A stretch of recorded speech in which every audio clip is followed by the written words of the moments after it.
Hi, everyone, and welcome to the preview show delivered by FedEx. I'm Marty Snider from NBC Sports. This is Chris Rice from College Racing, also right here at NASCAR.com. He's excited because he's going to Bristol this weekend. You know why, right? Why? It's Bristol, baby.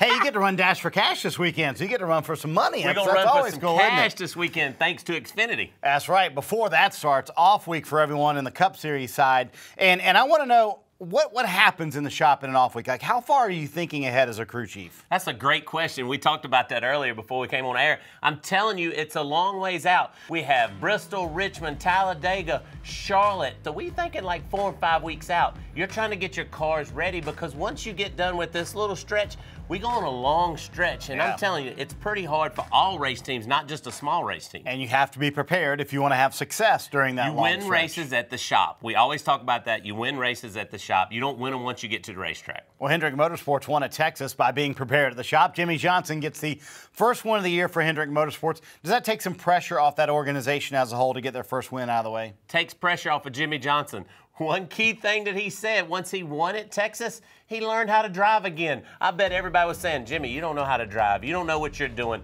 He was just in a little small slump. Let's remember, it's 7 races in. It's only 7 races in, and Jimmy Johnson won. You better look out. He could go on to win another championship. And when I say another championship, he can win another one. It would be the 8th championship, obviously. So, hey, that sort of shifts the spotlight to Joe Gibbs Racing. They still have not won in 2017.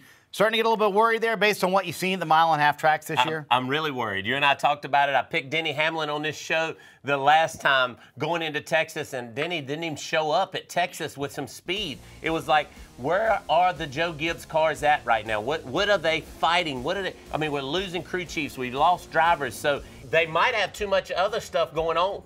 And you know they brought the new car this year with the new Camry, so there's probably some work going on there, but certainly some searching going on at Joe Gibbs Racing, no doubt about it. Bristol's a place, though, they can turn things around. I know you're excited to get to Bristol this weekend. I tell you what, the stage racing was phenomenal at Martinsville. Why does short track racing promote the stage racing so well? That's really honestly worked at all the tracks. Well, it's short track racing because, let's talk about it. Anytime you're running 200 miles an hour, you cannot go up and bump somebody. You can't turn them sideways. We watched Ricky Stenhouse run into the back of Kyle Busch at Martinsville because they're so slow in the middle of the corner.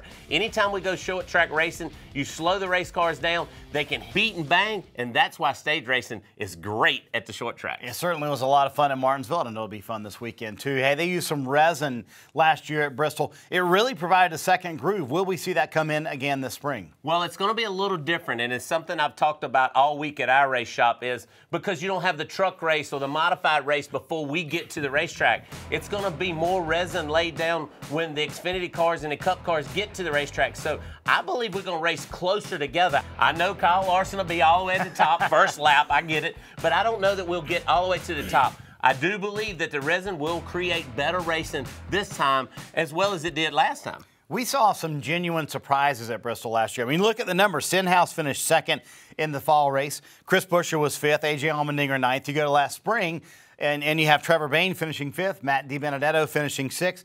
What makes Bristol such a level playing field for everyone in the Cup Series? Well, at the mile-and-a-half, you got to have a great motor, you got to have a great body, and also you got to have great pit stops. Somewhere like Bristol, you can stay out, get some track position, and it's very hard to pass at Bristol, no matter whether we're at the top of the racetrack or the bottom of the racetrack. So if you can get some track position, people wreck, attrition, stuff like that. That's what makes those kind of drivers have better finishes on that day. All right, time for our NASCAR Fantasy Live picks. Who are you going to pick this weekend to win at Bristol? Well, my picks have been horrible this year, so it's time to turn them around because it's Bristol, baby. I'm telling you, I'm going with the 22 car out of Penske stable. Joey Logano, Todd Gordon, they're going to get it done for Chris Rice this weekend. I'm actually going to go with Kyle Busch. I think they've been close enough of the Gibbs cars with some speed. He loves this place, runs so well at Bristol. I'm going to go with Kyle Busch this weekend. Also, don't forget about, you got Chase Elliott. You got all those young guys. I'm not trying to change his pick, but don't forget about those guys. Hey, Ryan Blaney, he might, might be the guy this weekend. You never know. The Wood brothers always run well